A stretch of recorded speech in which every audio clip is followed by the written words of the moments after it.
Hiya. So, from this episode and maybe the future ones, I'm not gonna be reading out the character voice lines. I'm gonna let the original voice actors do that.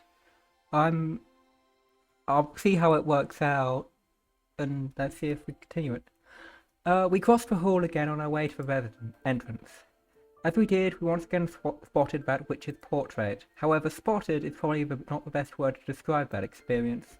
It was more like our eyes were inexorably drawn to it. That woman's eyes, with her sage-like glamour, definitely had the power to make those who viewed it stand rooted to the spot. 魔女ベアトリーチェか。本当かね。バトラ信じてない？ Back when he had asked about what this picture was, the first person to tell him had been Maria. Therefore, when Battler showed signs of doubt, Maria must have felt that Battler didn't have faith in her. Of course, that wasn't what Battler meant. Maria ran up to the portrait and began banging on a plate hanging below it. Maybe the title of the portrait was written here. Maria was trying to prove that she wasn't lying. Obstinately continued to hit the plate. ああ、悪い悪い。別にマリアが言ったのを疑ったわけじゃないぜ。バトラ納得。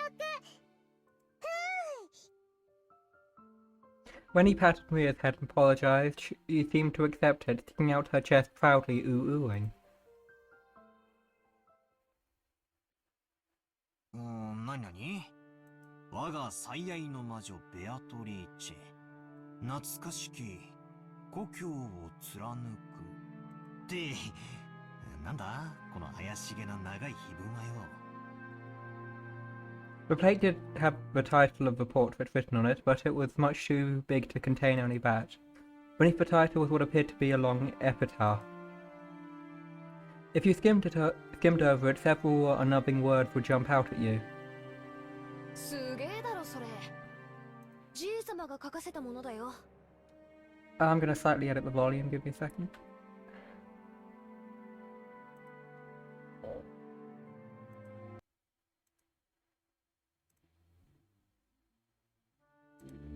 酒は我が友だ。意味深だろ？マ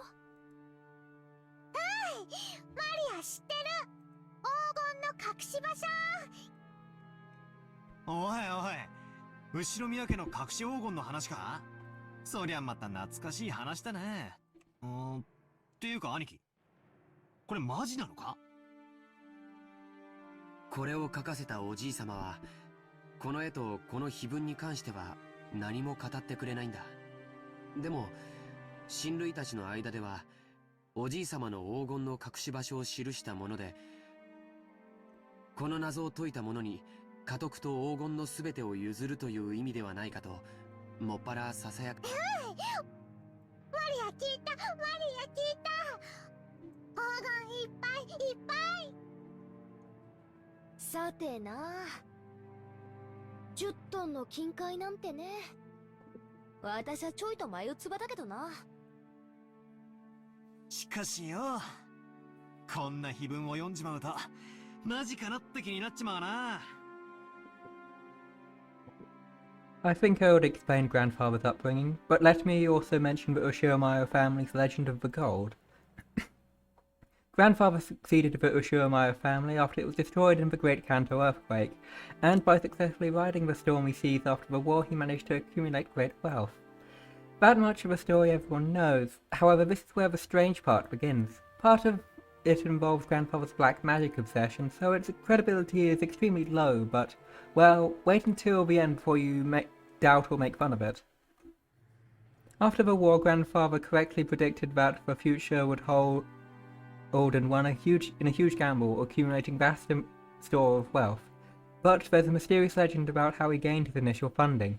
Grandfather came from a branch family that had no connections in the business world or the financial world.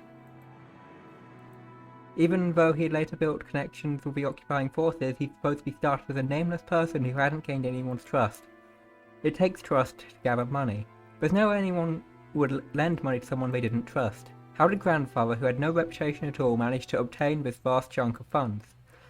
When asked that question, Grandfather supposedly answered like this. On a certain day, I encountered the Golden Witch Beatrice. Grandfather then went on and on about his continuing research into alchemy and techniques for summoning demons in order to become a great magician. And the entity summoned as a result of the demon calling ceremony was the Golden Witch Beatrice. He then apparently made a contract by which he would retrieve a fortune and honor in exchange for his own soul, which then granted Grandfather 10 tons of gold. Grandfather used this gold as collateral to prepare a vast quantity of funds, which he then used to multiply his wealth many times over and revive the Ushiyamaya family. It seems this story is so old that even our parents were told it when they were still children. Back when our parents were young, they explored this island in all sorts of ways, believing that the gold Grandfather had received from the witch must be hidden somewhere. However, since there was the danger of getting lost in the abandoned forest, Grandmother began to spread the story that the witch lived in the forest and approaching it was forbidden. そんな話があった。俺たちも小さい頃、親からその話を聞かされて、宝探しと称して島中あちこちうろうろして、森で迷ってワンワン泣いて、しお兄さんに見つけてもらって、親にめちゃくちゃ怒られたんじゃなかったっけ？懐かしいぜ。バカだったよな。だってよ、じいさまはその資本金で儲けた挙句でこの島を買うんだぜ。この島に来る前から黄金を持ってたってことになるじゃねえか。この島にあるわけがないぜ。そうとも限らないよ。その黄金が元からこの島に隠されていて、それを確実に自分のものにするためにこの島を丸々買い取ったとかね。何しろ10トンもあるんだもん。安全な場所に移すより隠し場所そのものを確保する方が現実的だよ。この碑文を書かせたのは2年前。それもじいさま自身ってなると、なるほど。黄金伝説も信憑性が増してくるじゃねえか。じいさまが後宮家復興の資本金にしたという魔女に授けられた黄金が10トン。そいつがどこかに今も眠っていて、じいさまはこの謎を解けたやつに全部を譲ろうって。じいさまらしいセンスというか。マジならなんとも景気のいい話だぜ。The epitaph carved into the plate was very mysterious, with something like a poem or a song written on it. The text was incredibly disturbing, filled with signs of Grandfather's black magic hobby, and its contents were truly bad taste. But it could definitely be viewed as a puzzle which, if solved, might lead to the hidden gold. そういうつもりなのかどうか、おじいさまの胸中は想像もつかないけどね。一つ言えるのは、このうさんくさい碑文をおじいさまは一族全員に告示するかのようにここに掲示したこと。そして黄金の存在はほのめかしながらも、未だにその隠し場所について一切触れないこと。そこから親たちが想像を膨らませて、おじいさまの知恵比べに違いないって言い出した。欲の皮が突っ張ってるうちの親父あたりだろうぜ。じいさまの黒魔術趣味はバカにしてるくせに、この隠し黄金の話だけは信じてやがる。調子のいい話さ。確かに現実的な話じゃないよね。当時無名で何のコネクションもなかったおじいさまに無償で莫大な金塊を融資する人物なんているわけがない。それがいたからこそ、おじいさまはそのスポンサーを魔女と呼んだというなら考えられない。でもよ、10トンだぜ、10トン。一体現金に直したらいくらくらいになるんだ？っていうか、とんでもない量になるはずだぜ。とんでもない量だよ。人類が有史以来発掘した黄金はせいぜい10万トンって言われてる。人類の歴史が手にした黄金の1万分の1を個人が手にしてるっていうのはとてつもないことだよ。それが一箇所にあり、しかもそれをおじいさまにポンと貸し出せるような魔女。ただものじゃないね。私はよ、その10トンって数字ももはや嘘くさいと思ってるぜ。第一よ、じいさま以外に見た奴はいないんだろ。仮に気前のいい魔女が実在して黄金を貸したとしても、それは10は10でも10キロぐらいの間違いじゃねえのか。10キロでも相当いい金額になるはずだぜ。おー、10キロの黄金っていくら？ Mia, who wasn't following the story and felt like she was being spoken to in riddles, finally found a place where she could ask us a question. It was a question I also wanted answered right then. Whether it was 10 kilograms or 10 tons, it still felt like a huge amount, but I had no idea exactly how huge. George folded his arms and tried to remember the marketplace of gold. さあ、金も相場の影響を受けるから何とも言えないし、純度や鋳造先の信用によっても変わってくる。換金に手数料もかかるし。ただ、希少金属であることは間違いなくて、このまま採掘が進めば、人類はあと半世紀ほどで全てを掘り尽くしてしまうんじゃないかって憶測もある。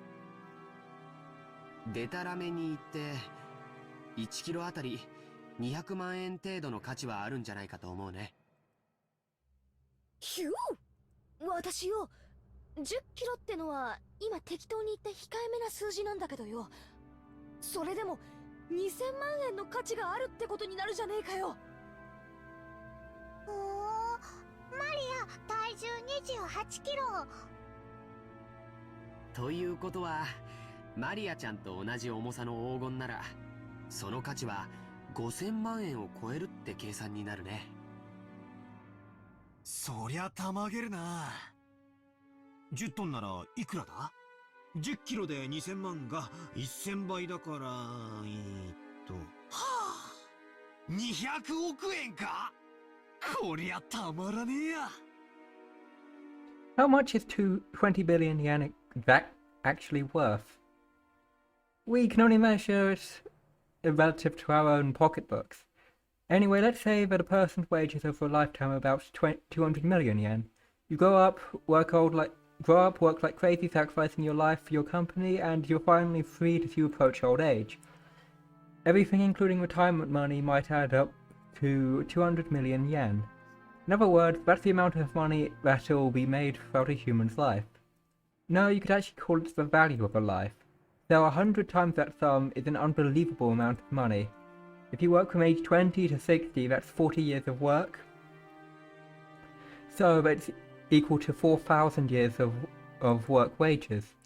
If you worked every day starting from the Jomon period, you'd only reach that number by now. ほう、200億円ってすごい？ああ、すげえよ。マリアの大好きなショートケーキだったら、多分一生かかっても食い切れないくらい買えるぜ。でも、200億円という現金ならいざ知れず、それと同等の金塊がひとところにあるなんて、とても現実的とは思えないね。さっきも言った通り、黄金は非常に重くて、財産をまとめておくにはちょっと便利とは思えないよ。ものすごい額面の有価証券とか、ものすごく価値のある宝石とか、そういうものなら考えられなくもないけれど、戦時中の混乱期に自分の資産を持ち運べるよう、すべて宝石などに変えた人たちがいたのは有名な話だからね。でも、黄金で資産を備蓄したというのはなかなか聞かない。確かに重いけどよ、国際的に一番信用されてて価値も安定してるし、意味はあるんじゃないのかな。証券とかだったら国が滅びちまったら紙切れになっちまうわけだし。そういう考え方もあるね。でも 10kg のインゴット一つでも体感重量は相当のものだよ。聞いたことない？ 50kg の人間は背負えても 50kg の俵は担げないって。それだけの莫大な重量の金塊を個人が所有するリスクと手間は計り知れないね。ってことはつまり、200億円の札束がうなってるって話ならともかく、200億円分の黄金が山積みになってるってのは、ちょいと現実味がないわけだな。そういうことになるね。黄金伝説なんて響きはとても面白いんだけど、そもそも10トンの黄金という時点で少々無理があるね。そうやってリズムで考えるとみるみる嘘くさくなっていくぜ。夢のない話さ。でもそこは何しろあのおじいさまだからね。親切なお金持ちからの融資を大げさに吹聴して魔女から授かった10トンの黄金なんて例え方をしたのかもしれないよ。10トンという数字も象徴的な感じがするしね。つまり借りた金のありがたさは10トンの黄金に匹敵する価値があったってなことだな。じいさまに大金持ちの勇敢マダムが気前よく恵んでくれて、その後夫人を魔女と呼んだってことじゃねえのか。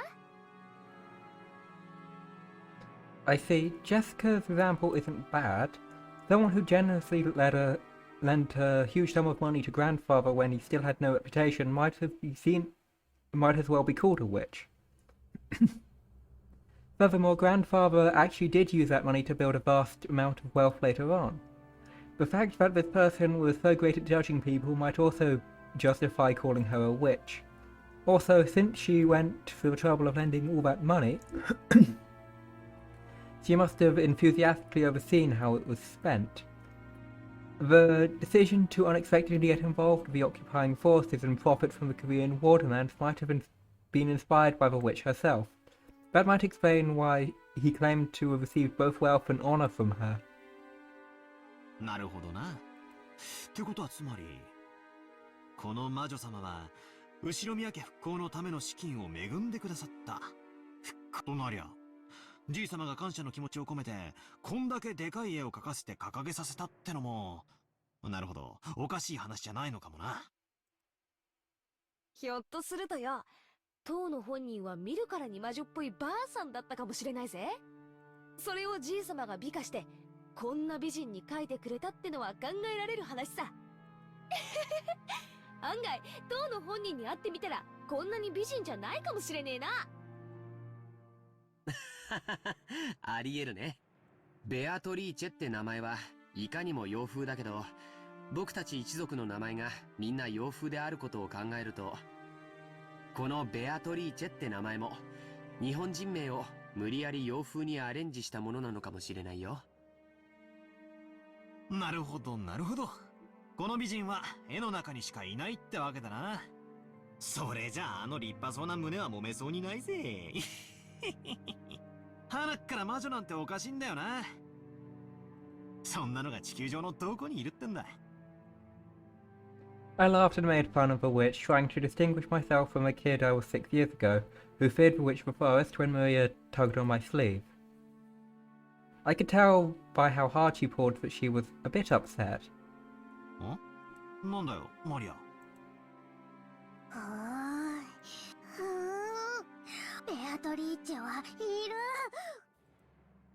Maria stared up at me. She had on her usual sour look, but I could tell she was angry by the colour of her eyes. Okay. 魔女いる。魔女は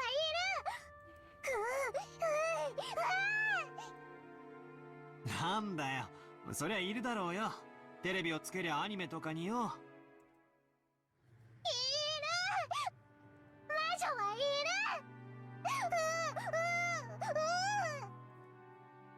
I started getting impatient, not knowing why Maria was jumping on me like this. Then Jessica tapped me on the shoulder and whispered. バカだな。子供の夢打ち砕いてんじゃねえぜ。マリアは魔女とかベアトリーチェとかが確かに存在するって信じてんだよ。確かマリアちゃんは学校の文集に将来なりたいものは魔女って書いたんだっけ？ I don't like that. I don't like... Maria nodded seriously.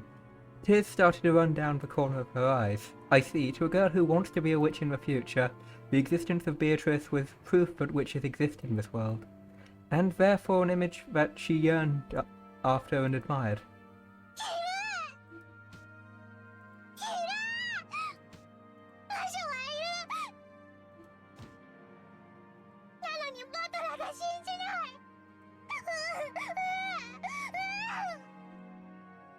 うんいるよ魔女はお兄ちゃんは信じるよ George kneeled down and hugged Maria's head.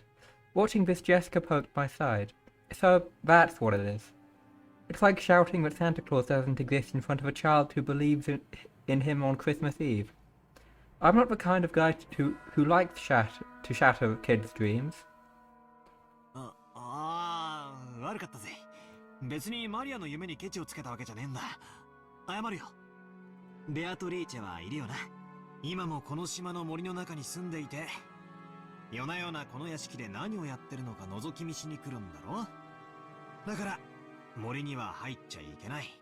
夜はいつまでも暗い森を眺めていてはいけない。森の魔女ベアトリーチェに見つかってしまうかもしれないから、バサマがそう言ってたんだもんな。本当にバトラは信じる？おお、信じるぜ。ケチをつけて悪かったよ。ほら、仲直りしようぜ。I stuck out my hand, Maria grabbed it with her tiny hand, and we made up. Maria didn't grumble any more than that, so George and Jessica were relieved. あら、皆様ここにいらっしゃられたんですか。てっきり海岸へ行かれたとばかり。Shannon, carrying a basket, was surprised to find us all gathered in front of a portrait. シャノンか。いやさ、バトラはベアトリーチェの肖像画を初めて見るからさ。まあ見とれてたってわけだぜ。そうですね。見とれちゃいますね。ベアトリーチェ様って本当にお綺麗です。さぞや親方様を虜になさったろうと思います。I don't like how she talked as if she'd actually seen her. I know that Maria's there, so she might be putting on an act like George and Jessica, but... パトロン説の他にもおじい様の初恋の人だという説もあるんだ。どちらにせよ彼女に出会ってから数十年を経ているだろうにもかかわらず、今なお心の中に大きく居座り続けているんだから、それは今なお虜にしているということなんだろうね。やれやれ、これじゃばあ様はさぞや嫉妬しただろうぜ。私はよく知らねえけど、やっぱりそういうのはあったらしいぜ。ばあ様は金髪の浮気相手がいると信じてたらしいな。ほう、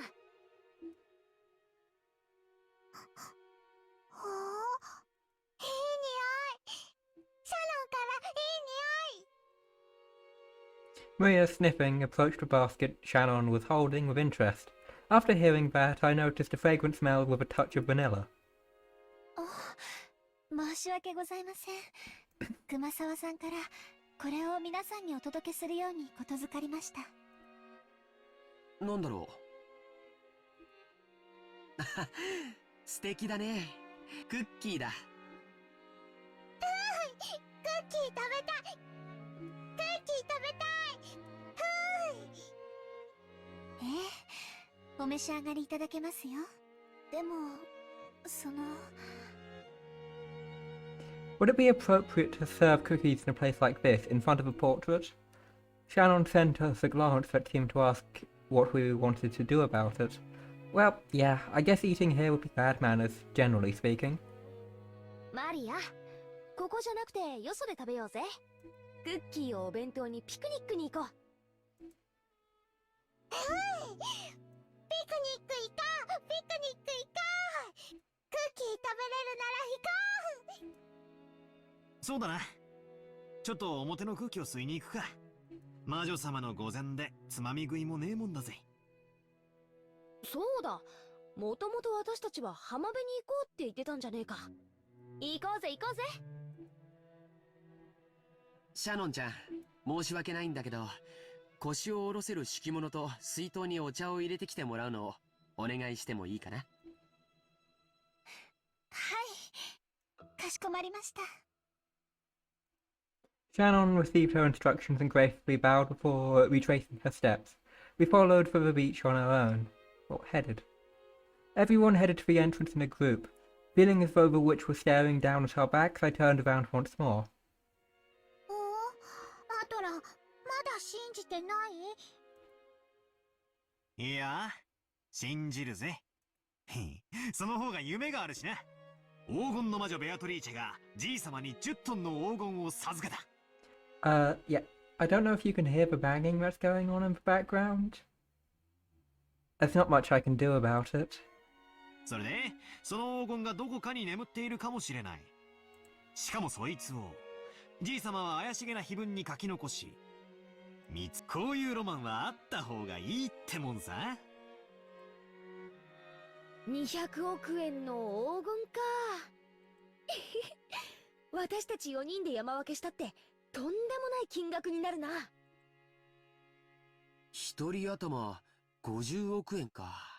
すごいね。それだけあったらどんな事業でも起こせそうだよ。いや、そもそも働かずに生涯を優雅に過ごせるだろうね。50億円よりクッキークッキー。マリアには金よりクッキーだな。しかし、50億円か。夢のある話さ。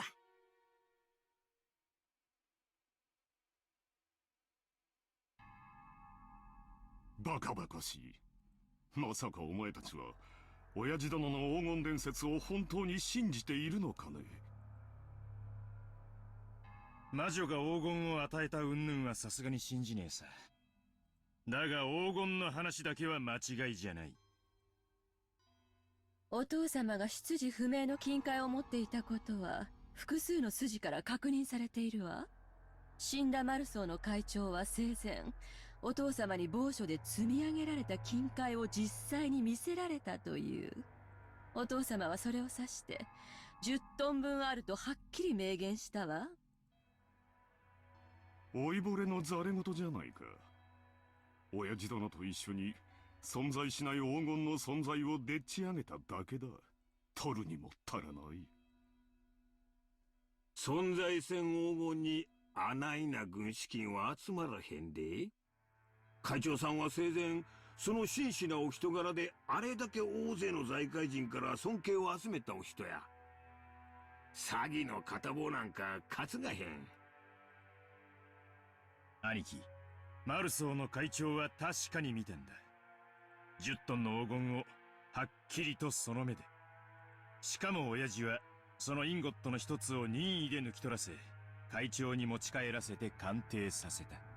それは10キロのインゴットで、鑑定結果は純度49。インゴット表面には後宮家の家紋である片翼の鷲が刻印されていたという。後宮の黄金伝説は瞬く間に財界のフィクサーたちの間に広がったわ。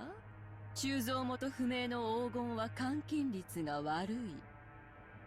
ボロ儲けのチャンスだと思った彼らはそれを担保に認め、結果お父様は莫大な融資を受けることができた。バカバカしいにも程があるじゃないか。お前たちはいくつになるんだ。まだそんな子供の頃のおとぎ話を真に受けているのかね。第一、その10トンの黄金の証拠はどこにあるんだ。親父殿と親交の深かったごく一部の人間のざれ言だけじゃないか。もちろん口伝だけさ。でもよ兄貴、親父が調達した莫大な金はそれに見合う担保が必要だった。仮に黄金がデマでもそれに匹敵する価値あるお宝を親父が見せたのは紛れもない事実じゃねえのかい。都市空間の親父殿が作った黄金幻想さ。ありもしない黄金をあるかに振る舞い、スポンサーたちを騙したんだ。一世一代の大博打だったのだろう。運よくその資産の運用に成功できた。もし当時の外需拡大がなかったら後宮家の再興はならず、親父殿は正規のペテン師として追われていただろう。じゃあクラウス兄さんは黄金など最初から存在せず、全てお父さんの。もちろんさ。だから十分な成功を収めた後には黄金幻想など面倒なだけだった。だから親父殿は魔女だの黒魔術だのとわけのわからないことを後に言い出して信憑性を薄めたのさ。つまり黄金幻想がでっち上げであることを明かしたのだよ。魔女に黄金を授かったなどと言えばもはや誰も黄金の存在を信じたりはしまい。あるいはお前たちのために言い出したのかもしれないな。なのにありもしない黄金を遺産分配に含めて議論しようというバカな息子たちが現れる。ローザ、まさかお前までこんなでっち上げを信じてるって言うんじゃないだろうな。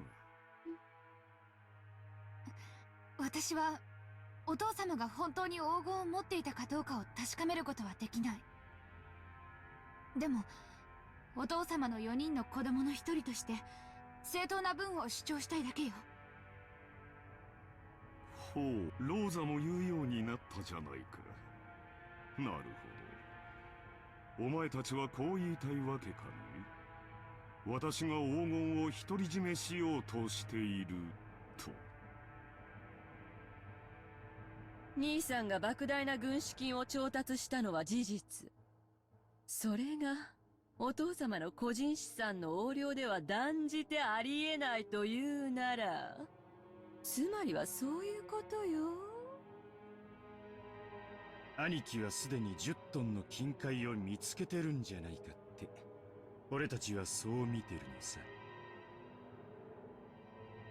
バカバカしい。そんなものは元より存在しない。じゃあ説明なさいよ。お父様の財産の横領、お父様の隠し黄金。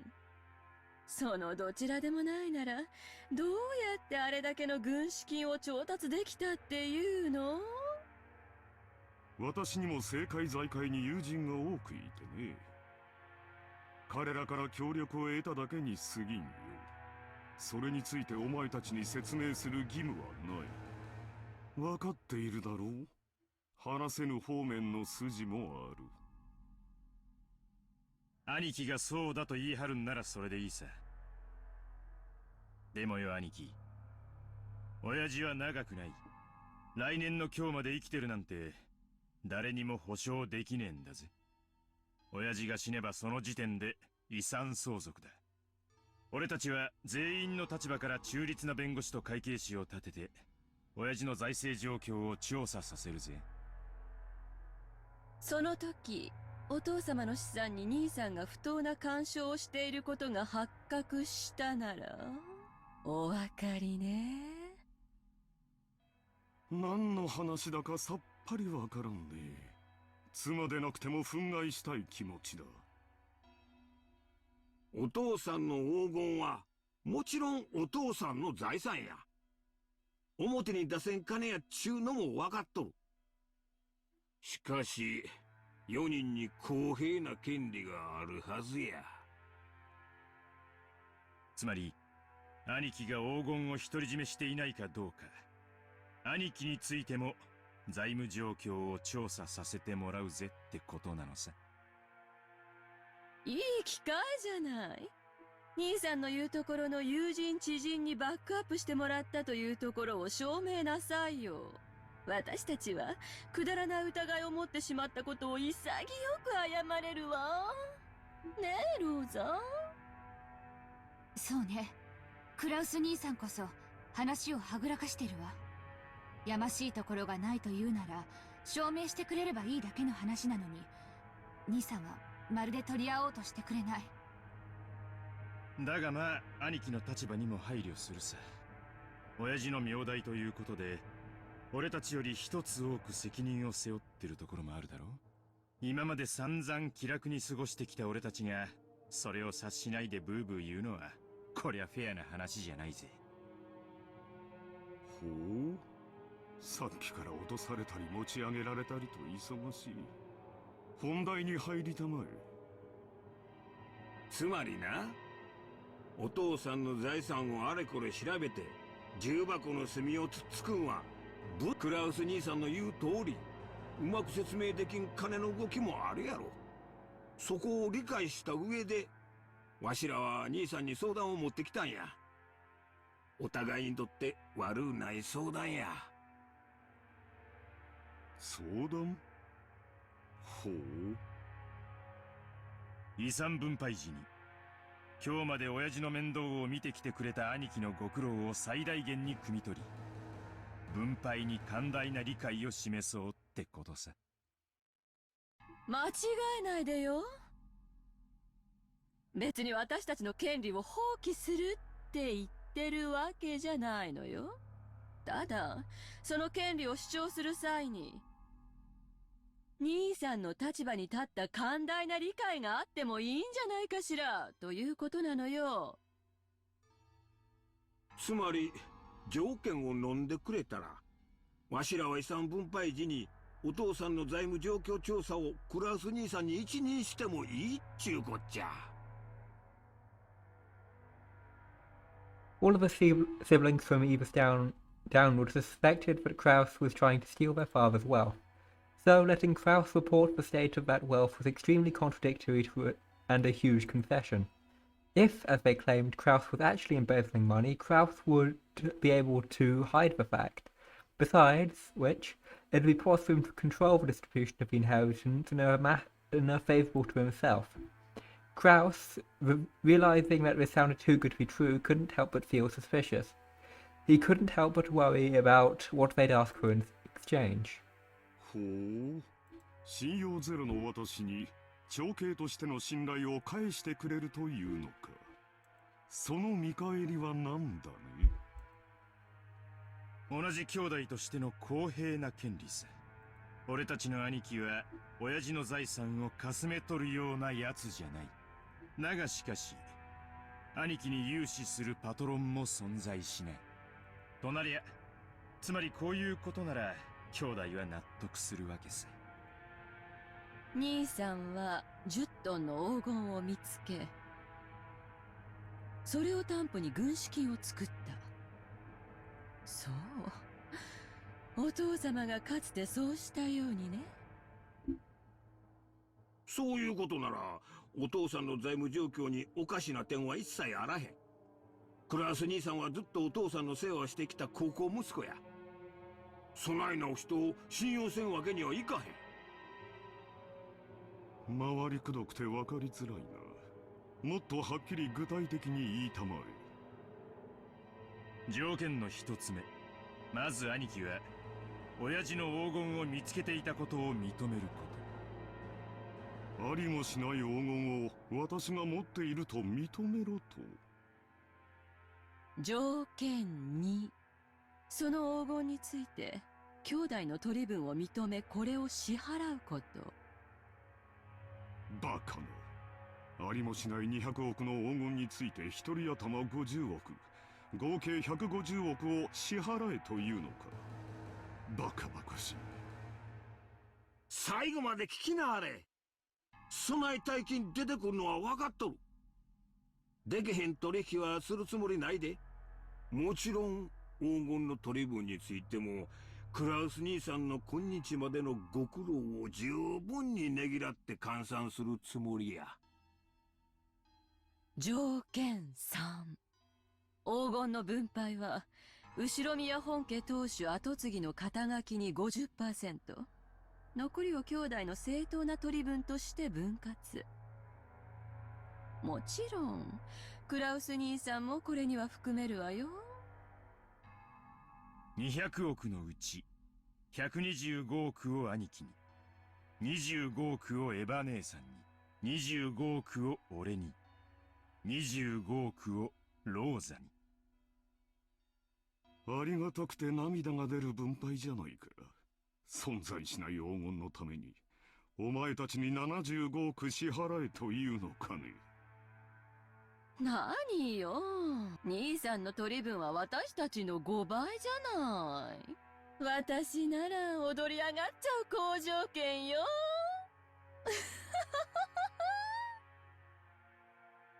条件の4、分配金は親父の死亡時に遺産分配に含めて生産する。ただし手付金として俺たちの取り分の 10% を即納してもらう。支払いは来年3月までだ。どうやクラウス兄さん、お父さんの財産をめぐる信頼を回復する絶好のチャンスやないか。さすがに75億の大金はお父さんが亡くなったからやないと無理やろ。だが手付けの7億半はなんとかできんこともないんとちゃうか。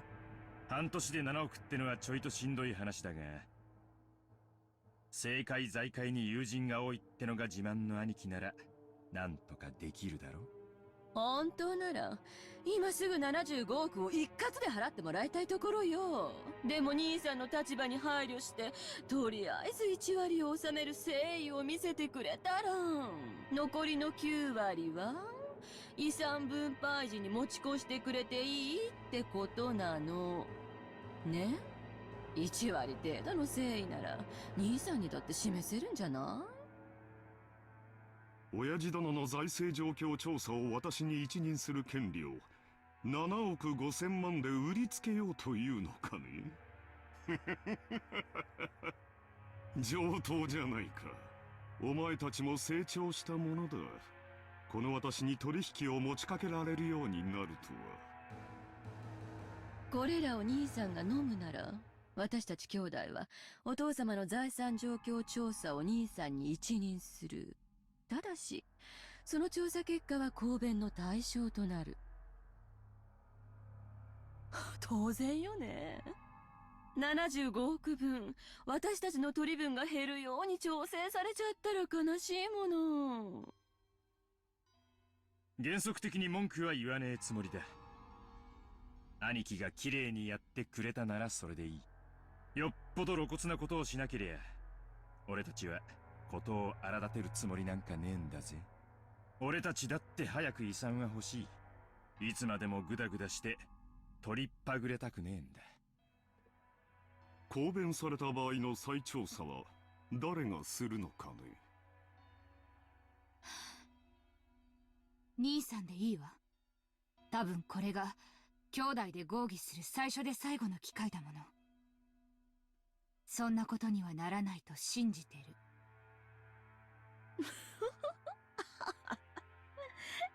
ローザもたまには言うわね。By this point, it's obvious that Kraus wasn't at all trusted as the oldest sibling, so there's no need to go into detail. The formerly tyrannical oldest brother had always abused his privileges and violated the other siblings' shares. So, in response to this, that the other three, now adults, were finally teaming up and striking back for the first time. 申し訳ないが条件はまだ続くんや。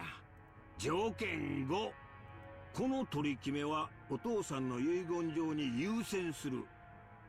後になってこの取り決めが保護になるような遺言が出てきちゃかなわんちゅうこっちゃな。入念じゃないか。なら質問だが、仮に本当に黄金が見つかった場合どうするのかね。それに対する支払いを兄貴が済ませてる以上、俺たちは本当に黄金が出てこようがどうでもいいことさ。俺たちの取り分は先払いってな感じになるわけだからな。夢があっていいじゃない。この島をリゾート化するつもりなんでしょ。その工事の途中でひょっこり黄金が見つかるかもしれないじゃない。 Eva let out a high-pitched laugh. Kraus watched, but didn't even flinch. 条件に7をつけてもらおう。私以外の兄弟が黄金を発見した場合、速やかに私に引き渡すこと。もちろん保証するわよ。It was a play on words. Of course, the others who were forcing Kraus to pay money for some non-existent gold wouldn't save Kraus's portion if they actually found it. From the beginning, this deal was nothing more than a threat directed at Kraus. Regardless of the actual facts, it was still extremely likely that Kraus was embezzling his father's assets. When Kinzo faced death at last and had his inheritance distributed, some unpleasant facts would surely come to light. That could easily become fatal to Kraus. The others had spotted this weak point and were threatening their brother under the veil of compromise, trying to wring a huge sum of money out of him. However, they had forgotten one thing.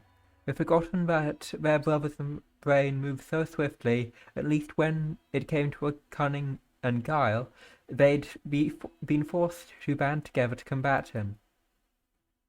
While Eva didn't stop smiling, sure of her victory, Kraus let out a gloating laugh to show how relaxed he was. とても良い話じゃないか。私もお前たちとの関係が疎遠になっていたことには非常に心を痛めていた。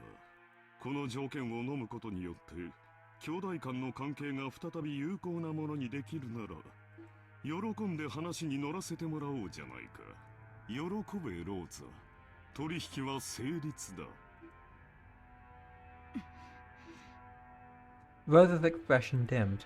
It was never a good sign when her brother started talking like this. Eva also keenly picked up on this. That's why she was unable to wipe away the sense of unease, even though Kraus had obediently accepted the deal. 嫌に素直ね。兄さんらしくもないわ。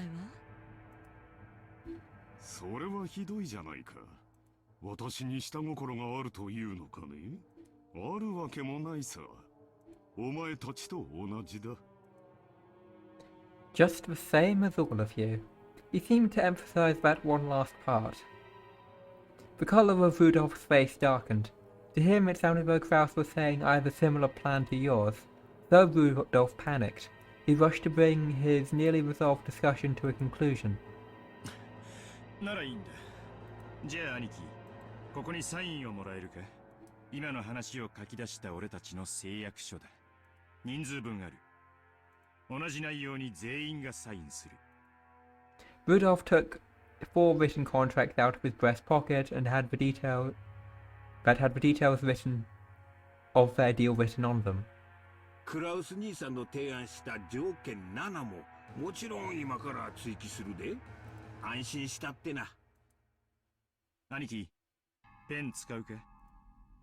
Rudolph took a fountain pen out of his breast pocket and offered it to Kraus. Kraus made as if to accept it, but then with a small laugh he drew back his hand without taking it and spoke. 実はこの取り決めを確かに履行するために1点だけ修正を提案したい。 As soon as Kraus said that single sentence, all of the siblings felt as though something ominous was creeping up their backs at the same time. ダメよ。もう決まった話よ。黙ってサインを。エヴァ、何を焦っているんだね。もちろんサインはする。お前たちに黄金の分け前、75億円分を約束する。親父殿の遺産分配の時、きれいさっぱり清算することも約束する。だが、1点だけどうしても譲歩してもらいたい部分があるのだよ。何の話だよ。どの点が気に入らねえってんだ。分け前の1割、7億5千万円を即納する点だよ。お前たちの指摘通り、私の財政状況は決して裕福ではない。数々の先行投資によって未来に必ず回収できると保証されながらも、今のこの時点では火の車であることは認めなければならない。つまり、今すぐに動かせる金は全くないということだ。私は無能で詳細の嗅覚も鈍い。お前たちの言うところの弱り目の私には、7億半も半年で動かせる力はないということだよ。そんなはずはないでしょ。いい加減なことを言ってこの場をごまかす気？遺産分配時に全て一括で清算する。1割を即納する条件を削除したまえ。それが私にサインさせるための唯一の条件だ。クラウス兄さん、この1割はな、あくまでも兄さんの誠意を図る数字なんやで。本当なら取引の余地もない話や。そこを100歩譲った上で、とりあえず1割の誠意でこの場を丸く収めちゃるっちゅう大サービスなんやで。そう説明した上でそこを断るっちゅうんは、互いの信頼関係にちょいと影を落とすんとちゃいますか？ Hideyoshi had a humble expression on his face and was rubbing his hands together, but his eyes weren't calm at all. Kraus had already seen through the shadow and the depths of those eyes. お前たちは何を焦っているのかね。それとも何に怯えているのかね。どうぞ私にだけは教えてくれんかね。他の兄弟たちには内緒でこっそりと。別に私は。よせよ兄貴。俺たちは兄貴がサインするかしないかしか聞いてない。妙な勘繰りも交渉もなしだ。ほう、私には交渉の余地もないと。立場が弱いのは私の方で、公平な関係ではないと、そう言いたいのかね。Shivers began to crawl up Rudolph's back. He began to feel himself getting overwhelmed by the height of his brother's completely insurmountable wall, and the long shadow that had existed ever since they were children. 取引は公平な関係であるべきじゃないのかね。この取引は私にとっては、弟や妹たちと長いことを失ってきた信頼を取り戻し、それは私にとって緊急に解決したかった心のしこりだ。それが今日解決できてとても嬉しいと思う。だがお前たちもこの取引を急ぎ締結することがとても嬉しいんじゃないのかね。Kraus stared at each of his siblings. They avoided his gaze with animal-like instinct. Only Hideyoshi was slow at avoiding it, though he was caught by Kraus's gaze. 秀吉兄さん、あなたの会社非常に好調子だそうじゃないですか。トントン拍子で上場を果たし、業績も株価も右肩上がり。実にお羨ましいことです。うちの人の話は関係ないでしょ。だが株主たちに対する還元を怠ったのが悪かった。It's even more unfortunate that you were unable to solidify your base when you became stock listed. 気づいた時にはたちの悪い連中に自社株をだいぶ買い集められていたらしいじゃないですか。なんでそんな話知っとるんや。秀吉さんと同じですよ。私に融資する人間などいないと裏を取れる程度に、私も秀吉さんの裏を取れるのです。そんな不思議があることはないじゃないですか。Kraus grinned broadly. In contrast, Hideyoshi's face was rapidly turning pale. Hideyoshi's company was a restaurant chain management company that he'd started from nothing. Thanks to Hideyoshi's management efforts, the company had achieved success repeatedly, expanding its range, and a petition to make it a stock-listed company had recently succeeded. The greatest advantage of being in the stockholding system is that you can sell stock certificates and gain a large amount of financing. That amount tends to be far greater than a business's normal profits, so this is an extremely effective way to gather massive funds to expand a business even further. However, in exchange for financing the company, the stockholders gain certain rights. They're given rights that allow them to observe and guide the company they're invested in, leading to profits even greater than their original investments. This right is guaranteed to the stockholders, and they sometimes use it to dismiss ineffectual management. The right allows them to keep an eye on management and prevent the money they've invested in the company from going to waste. However, if they use it forcibly, they can eject the former management to take over the company.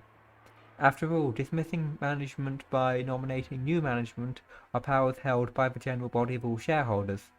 That power is determined by the majority decision of the stockholders. and people who hold more stock get to cast more votes.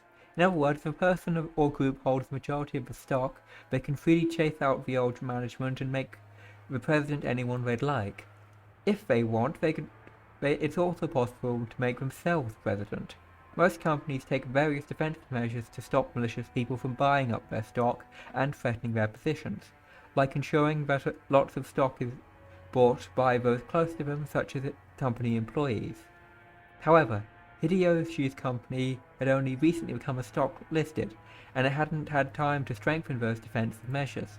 Or maybe Hideyoshi was so engrossed in his management of his company that he couldn't properly understand the dangers of being stock listed. It's hard to say whether he should have be viewed as a kind-hearted manager immersed in the work of his management, or a foolish manager who had his feet swept out from under him. In other words, there existed some people who wouldn't let him get away with that naivety unscathed. They began repeatedly buying up stock in Hideyoshi's company, rapidly gaining such strength that they couldn't be ignored. They soon sent anonymous documents to the shareholders in an attempt to gain control of the majority. The documents read, "The current management continues to make pointless investments and is ignoring the needs of its stockholders. Let us force the current management to retire, cut the current wasted investments, and let the company be born again as one that gives more back to the stockholders." It's very difficult to make the actual state of the company's management known. The fruits of Hideyoshi's sleepless nights and constant concern for his company were crudely distorted, and he lost the trust of his stockholders. Thanks to these efforts, this group had almost collected the majority of the company's stock. At that point, even Hideyoshi noticed and started to buy back the stock, but the stockholders realized that the company was going under an acquisition maneuver, and each demanded a ridiculous price for the shares that Hideyoshi was trying to buy back. They continually tortured Hideyoshi, who had no leeway in the negotiation of the price. One of the certainties of capitalism is that the price will rise when two parties vie for the same thing. And one of the certainties of democracy is that the majority controls everything. So in the end, whoever manages to buy the most stock wins. But another way, whoever has the most money wins. Unless Hideyoshi could attain a large sum of money at this critical time, he would entirely lose all he had built so far. Therefore, more than anything else, he wanted a lot of money right now. He couldn't wait for the division of Kinzo's inheritance, since no one knew when he would die. ルドルフの方も最近は大変だそうじゃないかね。海外は怖いとよく言うが、本当にそうらしいな。アメリカの裁判は極めて感情的に決まる。彼らは外国人に寛大な判決など出しはしない。先方と和解した方が結局は安上がりになると、弁護士に忠告を受けたんじゃないのかね。何の話？まあ仕事上のトラブルさ。大したことじゃない。金で切りのつく話さ。Kiri immediately guessed the meaning behind the subtle expression on Rudolph's face. Her husband had gotten wrapped up in some kind of trouble without her knowledge, and had been worrying over it alone. その通りさ。世の中なんだって金で蹴りがつく。失った兄弟の絆だって買い戻せるようにな。アメリカは権利侵害などにはうるさい国だ。だが金さえあれば何でも和解できる。資本主義万歳だよ。もっとも和解金は数百万ドルにも及びそうだとの噂もあるがね。Rudolph had been building a large sum of wealth with a certain type of niche industry. However, a niche is a niche. It definitely wasn't a business exposed to the light of day. An American corporate giant was trying to accuse Rudolph's company of violating their rights. For various reasons, it was thought that the victory for Rudolph in this trial would be extremely unlikely, and he was being forced into an all-out surrender.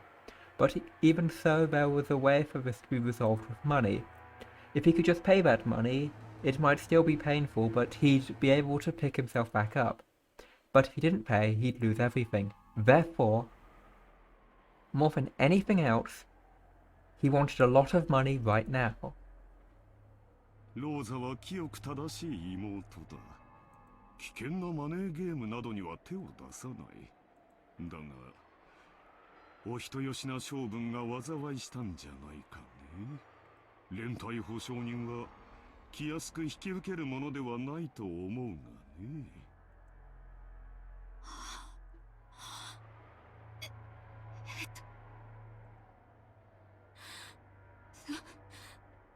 それはクラウス兄さんとは関係ない。 Rosa uncharacteristically lay bare her emotions and yelled. After all, no one was supposed to know that. As Kraus watched, he let out a muffled laugh. Without exception, every one of them, more than anything else, wanted a lot of money right now. In other words, the situation had been reversed.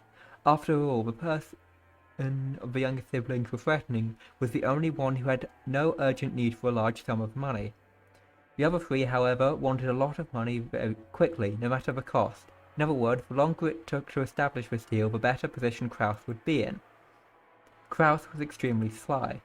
He'd known of Hercules' heel from the beginning. Even so, he had not been certain, therefore he'd hidden his knowledge until the very end, striking back only after analyzing their attitudes. 私もできることなら可愛い弟や妹たちの危機に金を工面してやりたいと思っているよ。だが残念なことに持ち合わせがなくてね。7億半もの大金が工面できるスポンサーに心当たりがあるなら先にそちらを当たってもらいたいのだよ。Kraus's elated words were so obviously detached from what he actually felt. The other siblings could do nothing more than listen, grinding their teeth. If they could think of a sponsor that convenient, they wouldn't have kept up the charade. They'd entered into this huge battle specifically because they exhausted all other options. もしお前たちがどうしてもこの兄を頼りたいというなら、私の口利きでスポンサーを探してやってもよいのだがね。おっと、私にはそんなものはいないと言っていたか。それではどうにもならんね。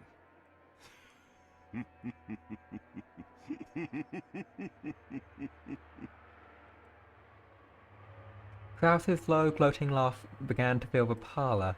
His younger siblings, who'd be dividing the oldest brother into a corner till a moment ago, could do nothing more than grimace and grind their teeth. エヴァ。冗談じゃないわ。兄さんに借りなんか作れるもんですか。冗談じゃない。冗談じゃない。クラウス兄さんを頼ったらどう助けてくれるの？言ったではないか。私にできるのは他のスポンサーを探すだけだよ。もちろん利息を融通してもらえるようには最大限交渉するがね。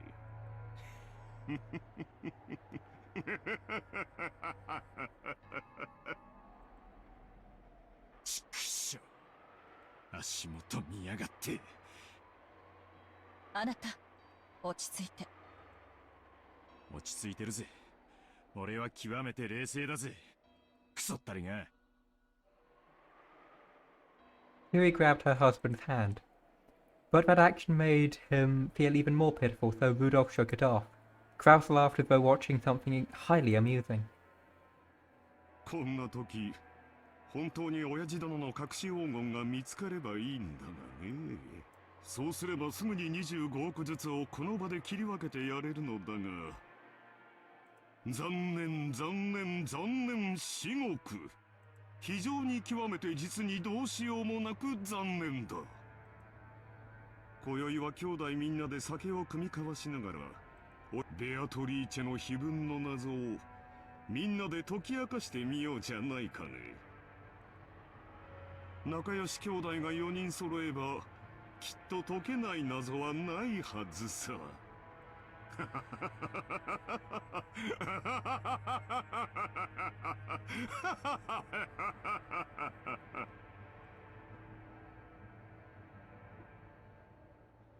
Well, that was a productive discussion.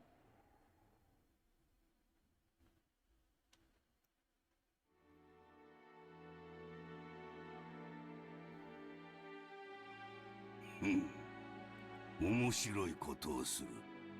それでその突きつけた条件というのは何か。はい。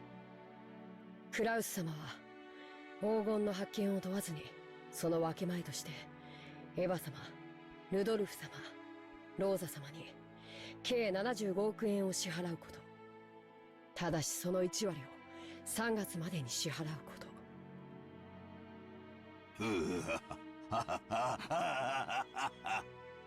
クラウスの間抜けめ、弟たちに足をさらわれるとはな。実に愉快ではないか。しかし爪が甘いようだな。はい。クラウス様はそれをエヴァ様以下お三人が緊急に大金を用立てする必要があるためとカンパされました。その程度のことはカンパできるのか。中途半端に無能な男め。今はどうしている？話は一度中断されました。今はベアトリーチェ様の碑文の話をされています。私の黄金がどこに隠されているのか、その謎を解こうとか。 Yeah, there was people talking outside. Again, I don't know if you can hear them or not. はい。Kinzo set down his spectacles and snorted. 奇跡の成就が先か。愚か者どもが黄金を暴くのが先か。実に見ものではないか。愚か者どもが我が謎を解き明かしたなら、その時は私の全ての敗北だ。我が屍を骨の一かけらまでしゃぶり尽くすがいい。愚か者どもの貪欲さが偉大なる魔法に奇跡を宿らせるのだ。だがもし奇跡の成就が先だったなら、先だったなら、ベアトリーチェは再び蘇る。私が半生をかけて追い求めたあの美少が蘇るのだ。おお、ベアトリーチェ、奇跡を落とす聖なる夜がやってくるぞ。悪魔たちとのゲームが始まるぞ。私はきっと打ち勝つ。絶対に生き残る。他の奴らの命はくれてやる。富も名誉も財産も黄金も何もいらぬ。ただお前の微笑みがもう一度見たいだけなのだ。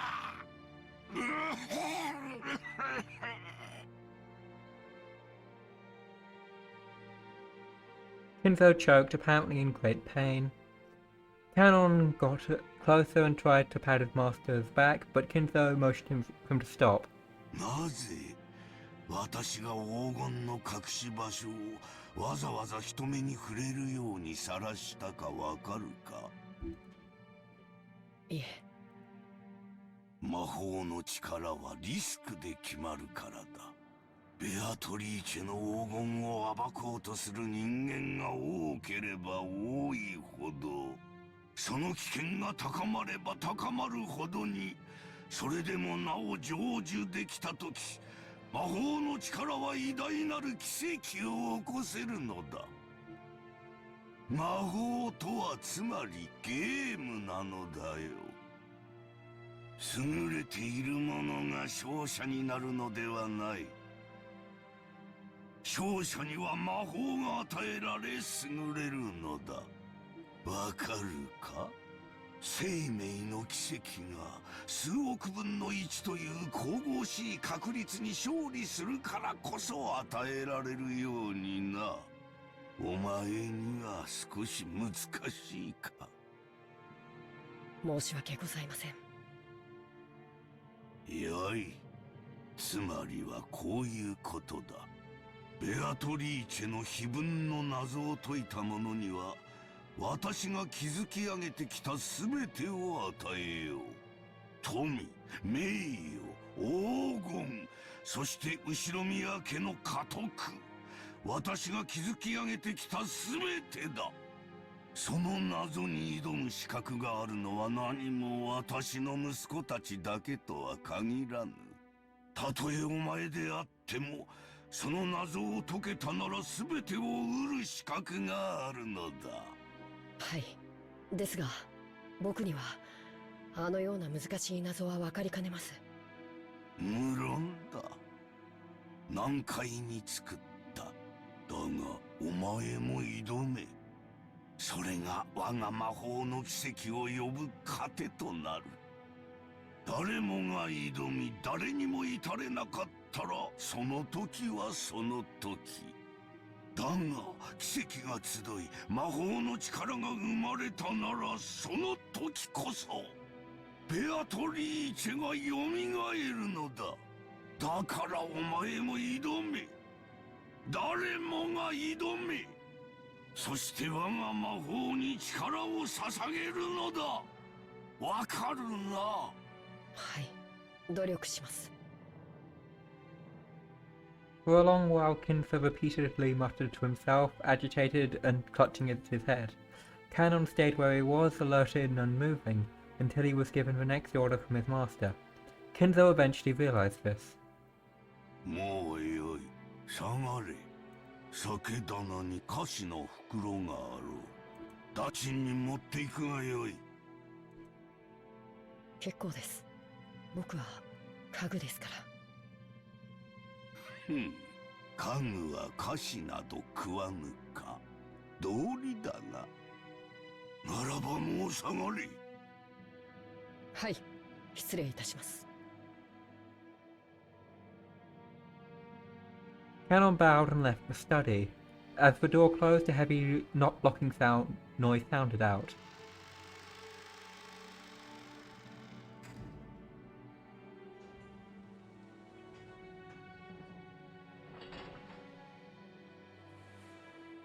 But it was not the sound of Canon locking the door, it was the door locking automatically. No one could enter without Kinzo's permission, and once they left they could not enter again. It was a mechanism that Kinzo, unable to trust his blood relatives, had created to seal himself up in his own study and isolate himself from the outside world. He was already unable to trust anyone excepting not the children who shared the food, but those servants who called themselves furniture.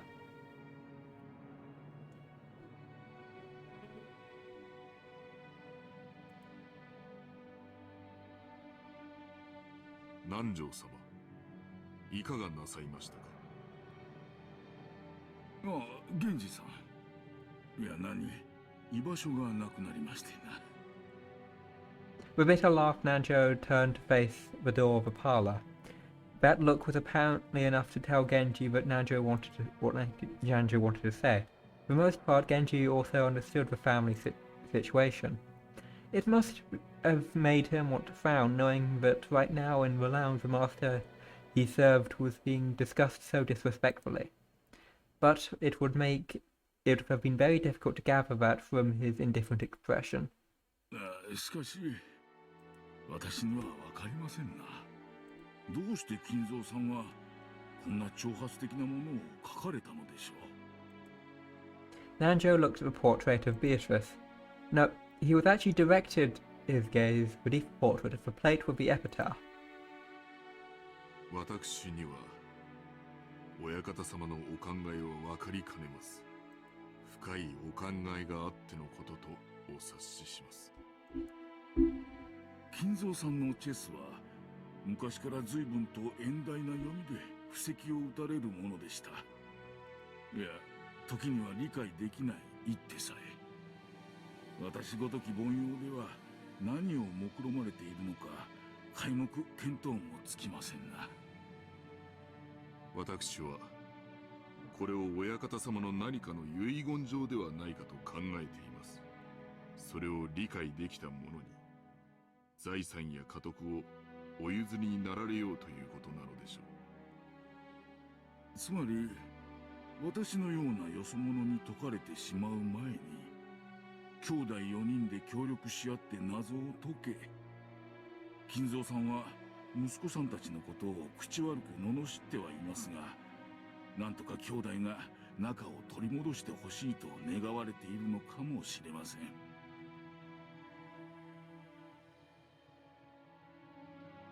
It certainly would be heartwarming if, as Nanjo suggested, this epitaph was made to repair the siblings' relationship. However, both Nanjo and Genji knew nothing could be more impossible than this. They'd known Kinzo longer than anyone, and Kinzo trusted them more than his own relatives.